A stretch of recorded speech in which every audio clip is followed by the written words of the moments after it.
कोल्हापूर पूरमुक्त आणि पंचगंगा नदी प्रदूषणमुक्त करण्यासाठी विशेष योगदान देणार, पर्यटन मंत्री पंकजा मुंडे यांचं कोल्हापूर दौऱ्यावेळी आश्वासन.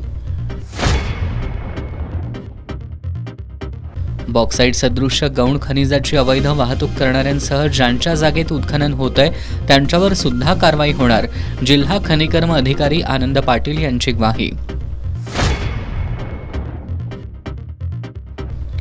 शेतकऱ्यांची प्रतीक्षा संपली. पश्चिम महाराष्ट्रातील सर्वात मोठं कृषी प्रदर्शन अशी ओळख असलेलं सतेज कृषी आणि पशुपक्षी प्रदर्शन उद्यापासून सुरू होणार. 31च्या पार्श्वभूमीवर अवैध मद्यसाठा, वाहतूक आणि विक्री करणाऱ्यांवर एक्साईजची करडी नजर राहणार. प्रशासनाच्या सूचनांचं पालन करून 31 साजरा करावा, एक्साईज प्रशासनाचं आवाहन.